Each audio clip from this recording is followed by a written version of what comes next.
Olá, alunas e alunos do CERS.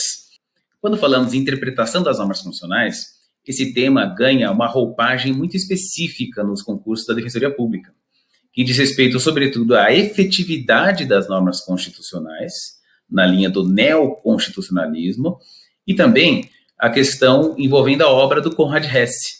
Konrad Hesse, jurista alemão, que foi presidente da Corte Constitucional da Alemanha e trata no seu livro A Força Normativa da Constituição, o tema da efetividade.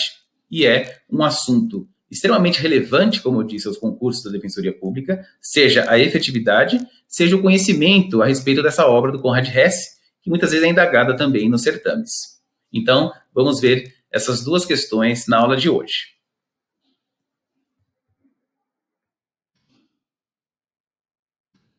Quando falamos em efetividade das normas constitucionais, temos que lembrar aquela noção introdutória da diferença entre eficácia e efetividade. Então, como falamos em eficácia, ou seja, eficácia jurídica, é a aptidão da norma para produzir efeitos. Quando falamos da aptidão, é o poder daquela norma, né? É aquela norma estar apta a produzir efeitos. Se ela vai produzir efetivamente ou não, aí já é uma questão de efetividade, ou também é chamada eficácia social. Então, quando falamos em aptidão, é aquela potência da lei para produzir efeitos, das normas, né, no caso as constitucionais, para produzir efeitos, eficácia jurídica, e, de outro lado, se ela efetivamente produz os seus efeitos na realidade social, aí estamos tratando da chamada efetividade, ou também conhecida como eficácia social. Então, a aplicação da norma no mundo dos fatos é justamente a chamada efetividade ou eficácia social. E aqui eu trago um trecho do professor Luiz Roberto Barroso, que busca exprimir o conteúdo da efetividade, dizendo que a efetividade significa, portanto, a realização do direito, o desempenho concreto de sua função social. Ela representa a materialização, no mundo dos fatos, dos preceitos legais e simboliza a aproximação tão íntima quanto possível entre o dever ser normativo e o ser da realidade social. Portanto, quando falamos em efetividade, é justamente essa questão do dever ser de um lado e do ser da realidade social. E o Konrad Hesse, como vamos ver, aborda muito bem isso sob o prisma da Constituição. Então, segundo ele, a Constituição ela deve buscar justamente não se limitar a esse dever ser. Ela tem que também buscar o ser, ou seja, buscar alterar a realidade social justamente para fazer valer aquilo que está previsto no texto constitucional. Daí se falar, então, no tema maior da efetividade, e o Konrad Hesse, no seu livro A Força Normativa da Constituição, ele busca justamente, e se esforça para isso, para mostrar que a Constituição ela tem uma força normativa interna, ou seja, ela também é imperativa. Ela também tem um status jurídico, que vai buscar justamente produzir efeitos no mundo real, no mundo concreto. Então, quando falamos da principal obra sobre a efetividade, é justamente do Konrad Hesse, A Força Normativa da Constituição, que foi traduzida pelo professor e também ministro da STF, Gilmar Mendes. Então, quando o professor Konrad Hesse trata desse tema, se diz que ele é adepto à teoria concretista, porque ele está preocupado justamente que as normas concretizem no mundo dos fatos aquilo que elas estão prevendo. Ou seja, não basta a norma ficar ali no campo abstrato sem surtir efeito no mundo e na vida das pessoas. E vocês podem imaginar que a importância disso para a defensoria é gigantesca, na medida em que o trabalho do defensor público nada mais é do que fazer valer as normas constitucionais, princípio da dignidade da pessoa humana, direito fundamental à saúde, direito fundamental à vida, direito à educação e assim por diante, sobretudo para a população carente, que é o público-alvo da Defensoria Pública e que depende dessas prestações estatais.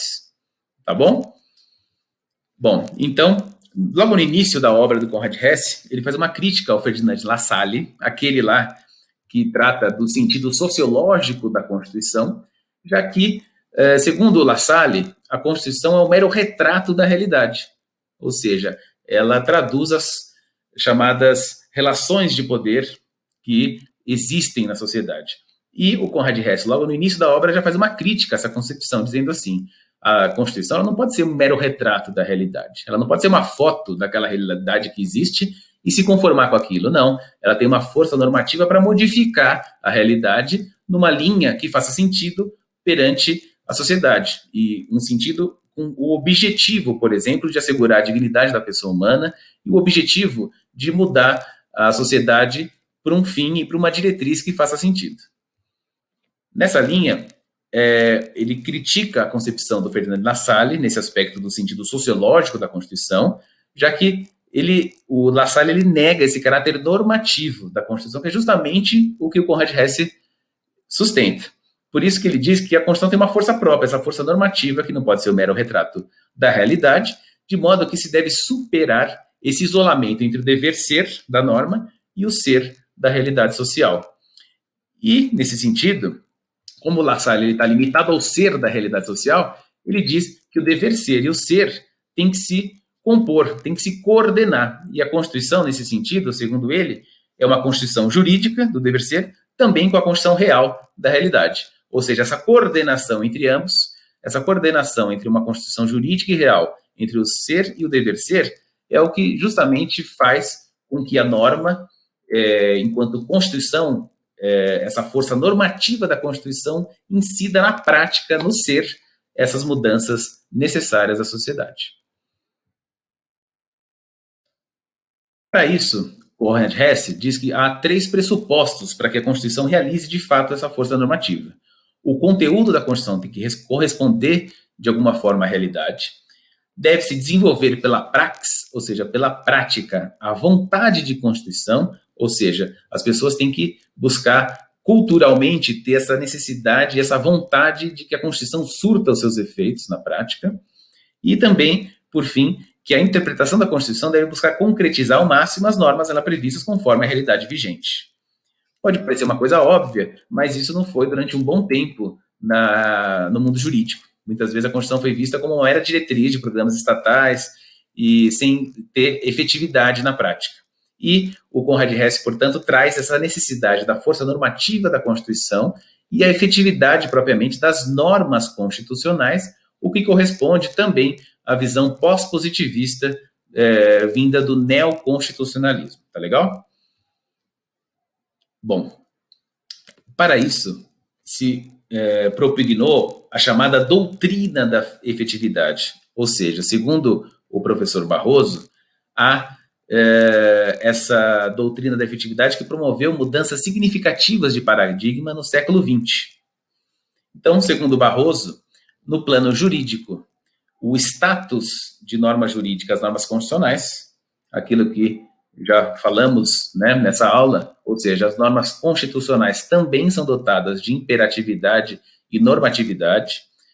Durante um bom tempo, direito civil, direito penal, foram tidos como normas jurídicas efetivamente, e a Constituição mais como normas políticas, simplesmente, sem um cunho jurídico, sem aquela imperatividade, e a partir dessa doutrina da efetividade, sim, temos no plano jurídico que as normas constitucionais também são normas jurídicas, assim como os demais ramos do direito, ou seja, elas têm que ser efetivas e serem cumpridas na prática.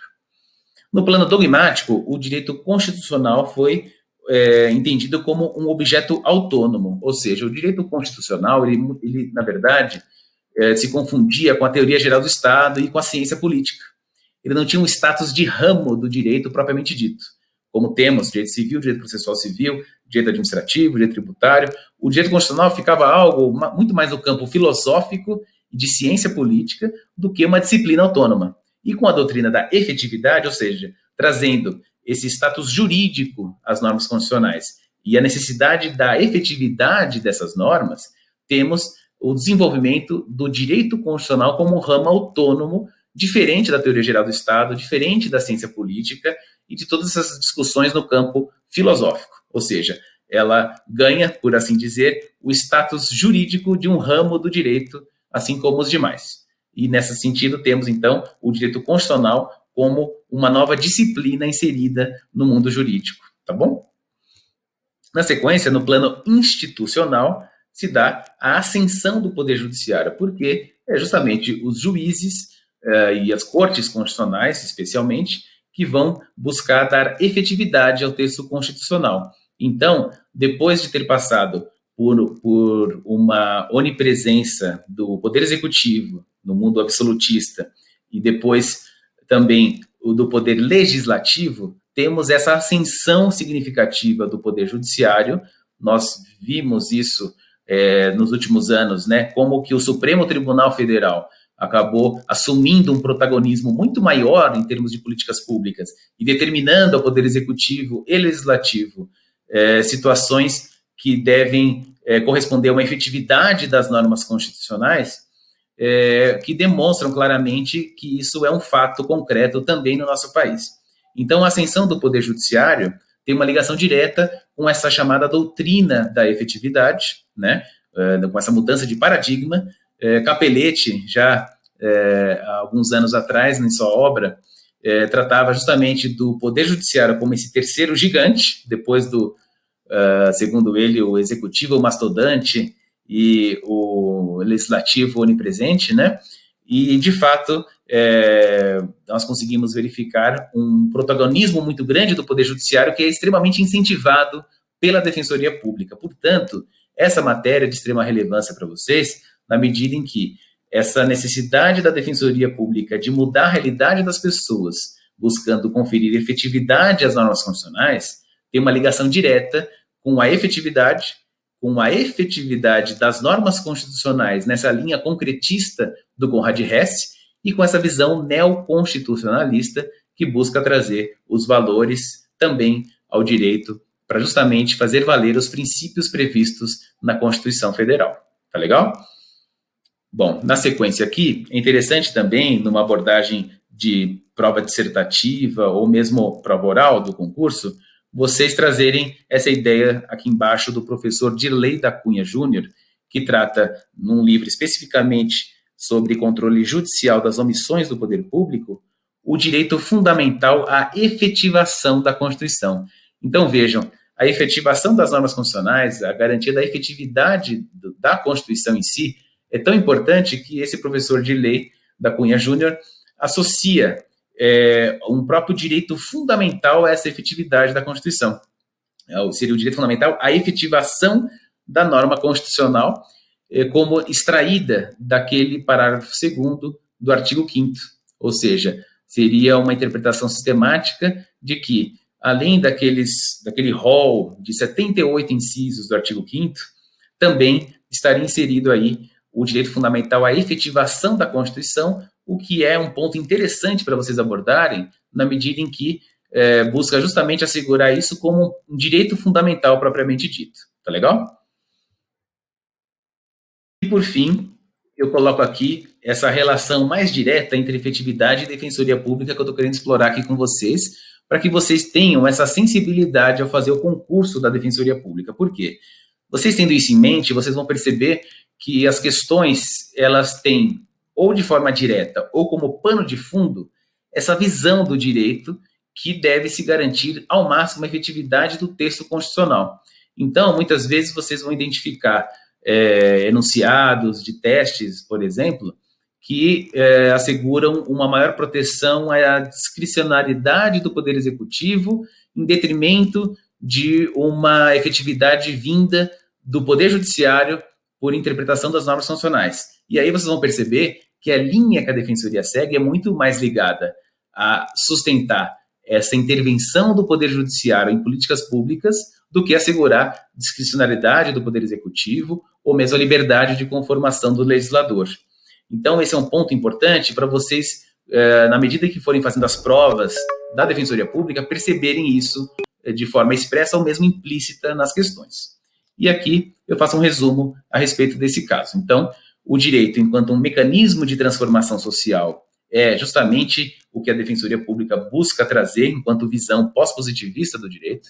O defensor público visto como um agente de efetiva transformação social da sociedade, a efetividade dos direitos fundamentais, não só individuais, mas especialmente os sociais, a questão do controle jurisdicional das políticas públicas também, como incentivadas pela Defensoria Pública por mediações coletivas, por exemplo, o realce maior aí ao princípio da dignidade da pessoa humana e do mínimo existencial, e também os objetivos fundamentais da República, especialmente aqueles previstos nos incisos 1, 3 e 4 do artigo 3º da Constituição, ou seja, que esses objetivos fundamentais não sejam simplesmente normas programáticas, mas especialmente normas a serem efetivadas no plano concreto. Tá bom? Então, desejo bons estudos para vocês e até a próxima aula. Um grande abraço. Olá, prezados alunas e alunos do SERS. Para tratar do assunto envolvendo a interpretação das normas constitucionais, mas por meio de um outro enfoque. O enfoque de um autor muito importante para os certames da Defensoria, que é o Peter Aberle. Então, esse jurista alemão, discípulo do Konrad Hesse, e esse é um dado muito importante, por ele ser discípulo, a concepção da norma integrada na realidade também está presente no professor Peter Aberle. Esse pressuposto é o mesmo, embora o pensamento dele seja numa outra vertente, qual seja a questão da interpretação da Constituição por meio da sociedade. Daí se falar em sociedade aberta dos intérpretes da Constituição. Qual que é o raciocínio básico do professor Peter Aberle? Segundo ele, a Constituição, enquanto tem a sociedade, de um modo geral, enquanto destinatários, esses destinatários também devem participar do processo de interpretação constitucional, e não só os juízes. Como vemos, em princípio, os juízes são os responsáveis, por evidente, são aqueles profissionais que passam no concurso público e são responsáveis por interpretar e aplicar as normas constitucionais e a lei, mas não deveria, segundo o Peter Aberle, ser reduzido a esse número restrito de juízes. A sociedade, enquanto destinatária dessas normas, também tem e deve participar do processo de interpretação. E como isso se daria? Então, é justamente o que a gente vai ver a partir de agora.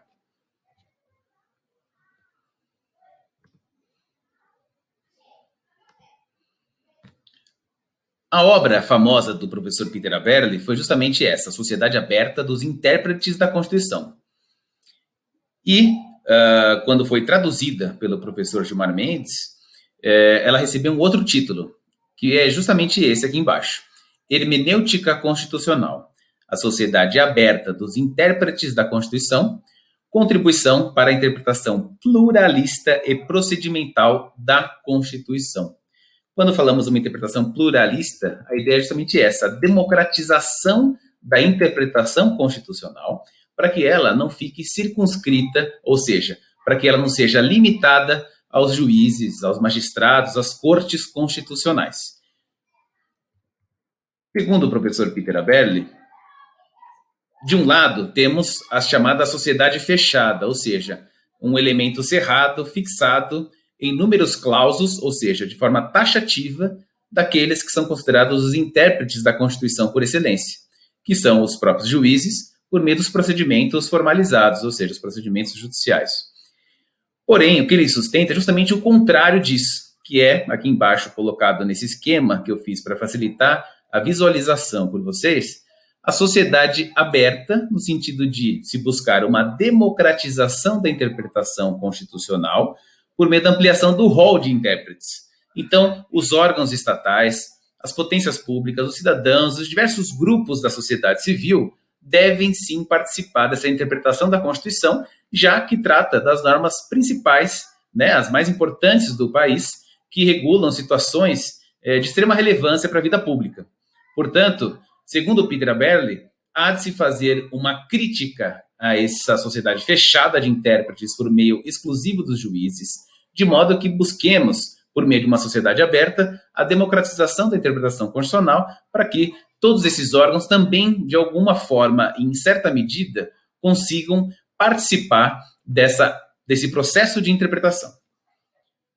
Bom, nessa linha, ele coloca como fundamento dessa concepção toda de ampliação dos intérpretes da Constituição, que, concebendo a norma como algo integrado à realidade, e aí lembrando a questão do Konrad Hesse, o ser e o dever ser, de forma integrada, aquela Constituição jurídica de um lado e a Constituição real do outro, que devem ser coordenadas, aí sim que nós enxergamos o link, justamente essa relação direta do Peter Aberle enquanto discípulo do Konrad Hesse que sustenta justamente essa visão pós-positivista e concretista, né, dessa concepção do direito, para que o direito seja efetivo e a norma seja vista como algo também integrado à realidade, é justamente esse fundamento do professor que sustenta a necessidade dessa ampliação do rol dos intérpretes, para que não sejam simplesmente destinatários apenas das normas, mas também participantes dessa interpretação. Bom, o Peter Aberle foi convidado numa aula magna ocorrida na Argentina, aqui na América do Sul, para tratar a respeito dessa obra que ficou famosa e teve grande influência no sistema normativo de diversos países, e em especial no Brasil.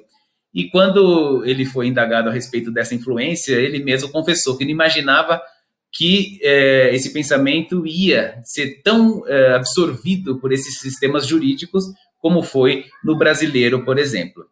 Então, é interessante nós verificarmos que desde essa obra até o presente momento, nós conseguimos verificar por diversos dispositivos infraconstitucionais e também pela própria Constituição, como que essa busca pela democratização da interpretação da Constituição foi absorvida de forma bastante intensa no nosso sistema normativo.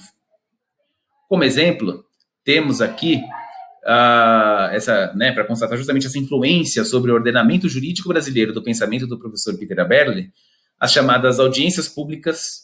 Então, nós vemos, por exemplo, que quando o STF vai decidir questões envolvendo, por exemplo, como o aborto, que já aconteceu em diversas ocasiões, tivemos a discussão sobre aborto no anencefalo alguns anos atrás, a questão do aborto até um certo período da gestação, sempre é um assunto que desperta bastante polêmica na sociedade, e isso faz com que o STF, diante dessa sensibilidade que o tema envolve e a ampla discussão e polêmica trazida com ele, chamar diversos atores da sociedade, como entidades religiosas, que normalmente são contrárias ao aborto, movimentos feministas, que normalmente são mais favoráveis ao aborto, cientistas religiosos e assim por diante, médicos, cada um com uma visão a respeito do assunto de forma técnica. Então, todos esses grupos sociais que envolvem o tema são chamados numa audiência pública para que uma decisão de tamanha envergadura e relevância para a vida de cada cidadão brasileiro seja decidido levando em conta esses diversos pontos de vista. Então, justamente, seria uma forma de buscar uma visão mais enriquecedora das diversas vertentes da sociedade a respeito do assunto, das diversas opiniões, muitas delas ligadas a um campo mais filosófico, outras a um campo mais científico, para que, com todos esses elementos, os ministros do STF, no caso, possam analisar o assunto de forma mais integrada, mais ampla, e levando em conta todas essas vertentes para que a decisão, por consequência, tomada, seja feita de forma, por assim dizer, conjugada com todas essas visões. Ou seja, quando se faz uma audiência pública, o que se está buscando justamente, ao ouvir todos esses setores da sociedade, é ampliar o rol de intérpretes da Constituição. E aí sim falamos em sociedade aberta, na linha do que o professor Peter Aberle coloca. Além das audiências públicas, e aí é interessante verificar que as audiências públicas estão previstas nesses dispositivos da Lei Federal 9.868 de 99, que regula a ação direta de inconstitucionalidade e também a ação declaratória de constitucionalidade, nos artigos 9º, parágrafo 1º e 20, parágrafo 1º, respectivamente. A DPF também, pela Lei 9.882 de 99, no artigo 6º, parágrafo 1º, também prevê isso. E o próprio regimento do STF, por meio dessa emenda regimental de 2009, também incorporou a possibilidade do ministro convocar essas audiências públicas, entendendo a pertinência e a relevância do assunto. Bom, passado esse ponto, temos também a questão do amicus curiae, que foi absorvido de forma muito presente, recebendo inclusive um capítulo próprio no Código de Processo Civil atual, de 2015, que vamos ver mais logo adiante, e que também teve influência desse pensador. Então, a figura do amicus curiae, ela é prevista tanto no artigo 7º, parágrafo 2º da lei, novamente aqui, da ação direta de inconstitucionalidade, também foi previsto na súmula vinculante ao receber inovação legislativa por meio da Lei 11.417 de 2006, e o controle difuso de constitucionalidade também, a possibilidade de amicus curiae pelo artigo 950, parágrafo 3º do Código de Processo Civil atual. Por fim, a propositura de ações diretas, né, de inconstitucionalidade ou constitucionalidade por meio de entidades da sociedade civil também é um mecanismo de que essas entidades possam contribuir para o debate, provocando, por meio de um controle de constitucionalidade, discussões de relevância e envergadura para a sociedade brasileira, colocando em confronto, muitas vezes, a legislação infraconstitucional perante o texto constitucional. Tá legal? Então, isso tudo que nós estamos analisando, em princípio, seria no âmbito mais propriamente do direito constitucional. Mas, como eu já coloquei aqui para vocês, o direito constitucional ele deve ser visto de uma forma integrada com as demais disciplinas jurídicas, né? Assim como o próprio Código de Processo Civil, direito processual civil, no caso, de modo que podemos perceber que essa incorporação dessa ampliação dos intérpretes da Constituição também está presente no próprio Código de Processo Civil. E aqui eu separei para vocês todos esses elementos que indicam nesse sentido, seja em relação às audiências públicas, seja em relação ao amicus curiae no próprio Código de Processo Civil.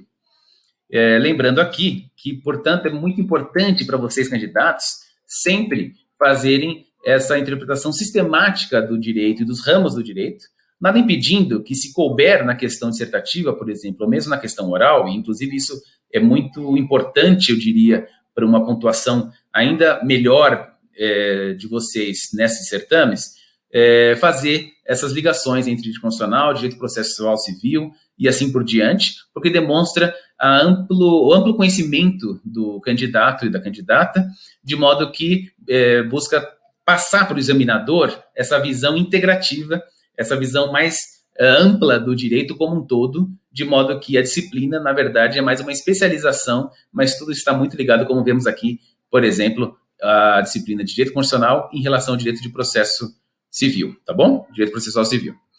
Bom, então vamos lá. No CPC, em que momentos nós verificamos essa influência do pensamento do Peter Aberle sobre essa ampliação dos intérpretes no Código de Processo Civil? Seria o capítulo próprio de amicus curiae, lá no artigo 138, caput, e parágrafo 1º até o parágrafo 3º, a questão envolvendo a alteração de tese jurídica adotada em enunciado de súmula, ou mesmo os julgamentos repetitivos, lá no artigo 927, parágrafo 2º, no controle difuso de constitucionalidade, que eu já coloquei aqui, mas tem previsão expressa no CPC, no artigo 950, parágrafo 3º, na questão também envolvendo o incidente de resolução de demandas repetitivas, lá no artigo 983, caput e parágrafo 1º, a questão envolvendo a repercussão geral em recurso extraordinário, também nessas hipóteses é possível invocar audiências públicas e amicus curiae, conforme previsto no artigo 1035 do parágrafo 4º, e, por fim, também na hipótese do julgamento de recurso extraordinário especial repetitivos, há a previsão de audiências públicas e amicus curiae pelo Código de Processo Civil, justamente no artigo 1038, incisos 1 e 2. Bom, tentando caminhar para uma conclusão, a verdade é que percebemos que essa busca de uma democratização das normas constitucionais também está presente nas próprias normas infraconstitucionais, como acontece com o Código de Processo Civil, em diversos mecanismos ligados à jurisprudência, como vocês podem ver pelas as demandas repetitivas, como vocês podem ver pelos recursos extraordinários especiais, que, em princípio, buscam trazer assuntos mais relevantes para serem decididos pelas cortes, né, no caso, o STF e o STJ, a depender se estamos tratando de recurso extraordinário ou recurso especial. Então, fazendo também uma relação do papel da Defensoria Pública com todo esse pensamento, além da visão pós-positivista que é colocada pelo Peter Aberle e também pelo Conrad Hess, é interessante verificar que o próprio defensor público ele tem a prerrogativa legal de convocar audiências públicas por si próprio, né, se entender pertinente, para que um certo assunto seja colocado numa pauta de discussão. Ou seja, essa visão a favor do regime democrático, lembrando que lá no artigo 134, caput, que regula a defensoria, coloca de forma expressa que uma das bandeiras principais da Defensoria Pública como um todo, seja a Defensoria Pública da União, né, federal, como nas estaduais, é justamente a defesa do regime democrático. E nessa linha, nada mais óbvio, né, do que a democracia aplicada à interpretação da Constituição e das leis infraconstitucionais para que os diálogos sejam cada vez mais incentivados. E vemos que isso, de fato, foi absorvido muito pelo STF. Tivemos diversas audiências públicas sobre diversos assuntos importantes, e isso se deve, como vimos, à obra do Peter Aberle a respeito da sociedade aberta dos intérpretes da Constituição. Então, eu agradeço a atenção de vocês por hoje e desejo ótimos estudos para todos. Um grande abraço. Olá, prezados alunos e alunas do CERS. Trataremos de resolução de questões. E eu fiz aqui um apanhado de 3 testes que caíram em provas das defensorias públicas estaduais, no caso de Minas Gerais, São Paulo e Mato Grosso do Sul. De alguma forma, esse bloco 5 concentra as matérias que verificamos nos blocos de 1 a 4. E vocês vão ver como que o examinador busca extrair de vocês esse conhecimento do qual estamos tratando aqui na disciplina de Direito Constitucional. Tá legal? Então vamos lá.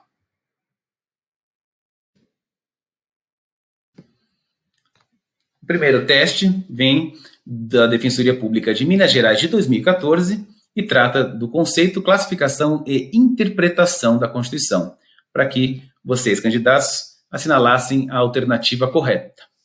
Então, vocês vão ver aqui que esse enunciado, ele busca trazer a questão dos sentidos da Constituição, sentido político, jurídico e sociológico, e também trata da concepção da sociedade aberta dos intérpretes da Constituição pelo Peter Aberle, que já tratamos também. Desse modo, vamos verificar como estão as alternativas. A primeira delas, de item A, diz: a concepção política da Constituição ocorre quando na Constituição há a soma dos fatores reais de poder que regem determinada nação, sob pena de se tornar mera folha de papel escrita, que não corresponde à Constituição real. Item B. A concepção material da Constituição se caracteriza pela existência de uma norma hipotética fundamental pura, que traz fundamento transcendental para sua própria existência, e que, por se constituir no conjunto de normas com o mais alto grau de validade, deve servir de pressuposto para a criação das demais normas. Item C. A concepção aberta da Constituição é aquela interpretada por todo o povo em qualquer espaço, e não apenas pelos juristas, no bojo dos processos. E a última alternativa, D. A concepção aberta da Constituição caracteriza-se pela capacidade de oferecer respostas adequadas ao nosso tempo, ou, mais precisamente, da capacidade da ciência constitucional de buscar e encontrar respostas na Constituição. Bom, de acordo, então, com todas as alternativas que foram colocadas aqui para vocês, temos que a correta é justamente a do item C, que vem justamente na linha do professor Peter Aberle, que a concepção aberta da Constituição é aquela interpretada por todo o povo em qualquer espaço e não apenas pelos juristas no bojo dos processos. Lembrando aqui que, ao invés daquela sociedade fechada que tem como único intérprete os juristas, os juízes, por meio dos processos, a ideia do Peter Aberle é justamente essa concepção aberta, né, da interpretação, que ele se chama da democratização da interpretação por todos do povo, as potências públicas, a sociedade civil, os diversos grupos e entidades de classe, enfim, para que a interpretação seja feita por todo e qualquer do povo, seja por meio desses órgãos ou por meio de grupos de cidadãos. E, desse modo, essa é justamente a alternativa correta, já que corresponde à ideia do Peter Aberle dessa concepção aberta da Constituição, justamente nesse sentido de ampliar os intérpretes.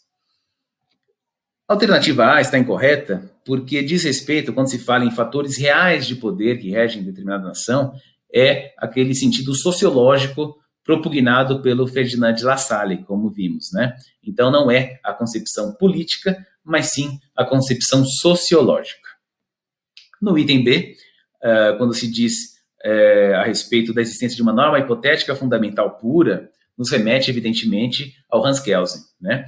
E, por esse motivo, na teoria pura do direito, vimos que essa é uma concepção formal da Constituição, é o sentido jurídico, formal mesmo, propriamente dito, fruto do positivismo defendido pelo Hans Kelsen, e dessa forma temos que, ao invés da concepção material, estamos tratando da concepção formal aqui, defendida pelo Kelsen, e que também que equivale ao sentido jurídico da Constituição.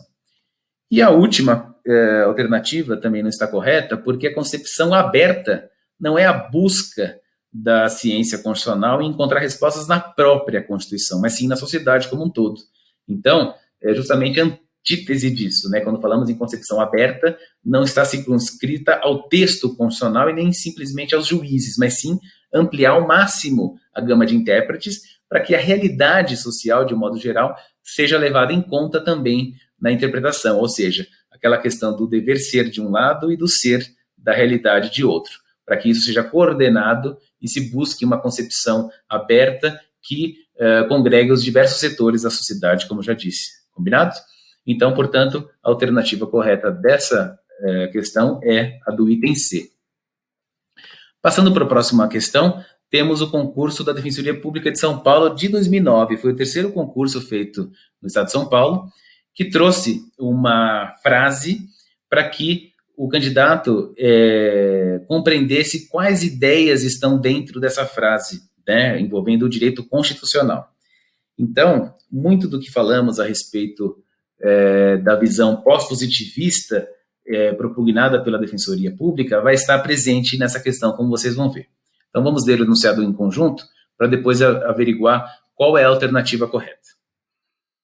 O enunciado diz o seguinte: a Constituição tem compromisso com a efetivação de seu núcleo básico. Vejam, a questão da efetividade que eu reforço aqui para vocês como um tema extremamente importante para os certames da Defensoria Pública.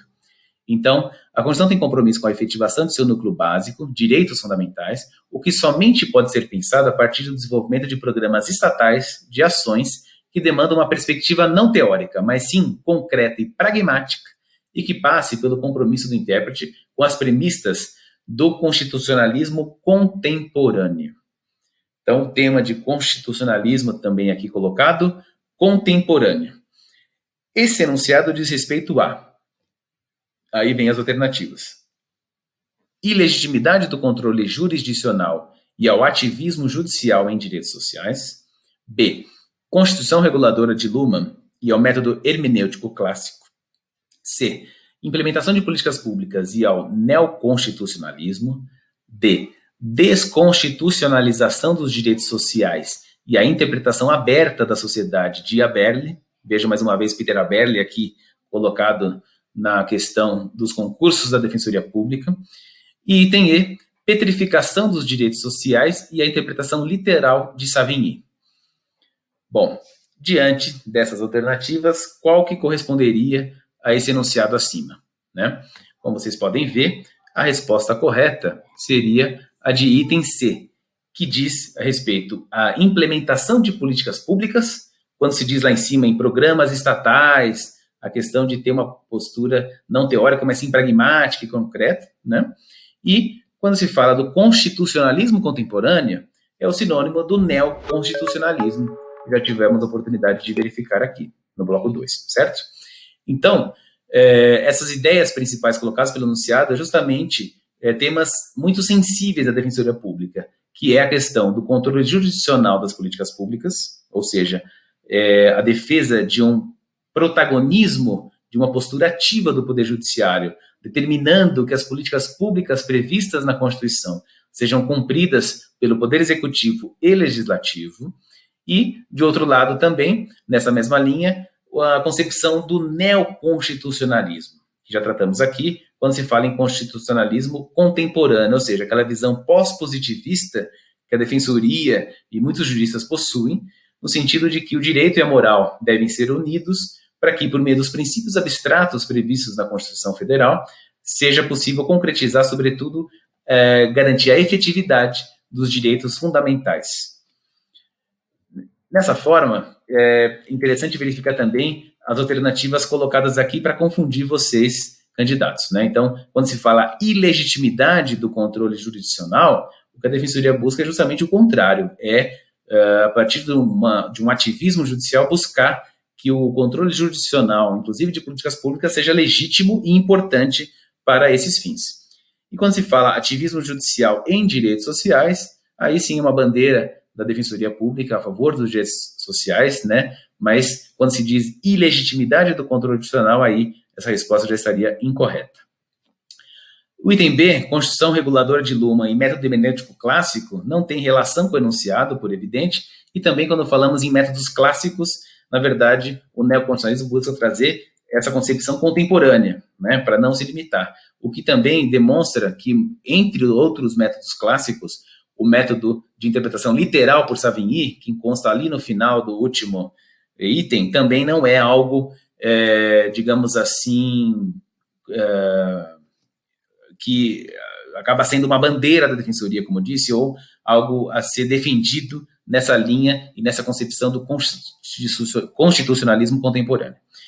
O item D, quando fala em desconstitucionalização dos direitos sociais, também vai contra o que a defensoria defende, ou seja, os direitos sociais, enquanto direitos fundamentais, são a grande preocupação da defensoria quando se fala em efetividade, e quando falamos na desconstitucionalização, seria a perda dessa efetividade, a perda da eficácia desses direitos, né, que é justamente contrária, porque quando falamos em desconstitucionalização, seria que os direitos sociais não deveriam ser previstos na Constituição, mas sim nas leis infraconstitucionais, o que enfraquece muito esses direitos, como o direito à saúde, educação, moradia e assim por diante. E a petrificação dos direitos sociais também, aí seria a ideia de que os direitos sociais são cláusulas pétreas. Essa sim é uma também bandeira da Defensoria Pública, de entender que, apesar da literalidade do texto constitucional, quando diz que as cláusulas pétreas são os direitos fundamentais individuais, vamos ver mais à frente que os direitos sociais, igualmente, devem ser interpretados como cláusulas pétreas devido à sua importância e à sua ligação com o princípio da dignidade da pessoa humana. Bom, isso já permite que a gente passe para o último teste, que é de Mato Grosso do Sul, em 2012, que trouxe 2 enunciados, extraídos do professor Luiz Roberto Barroso, no livro Curso de Direito Constitucional Contemporâneo.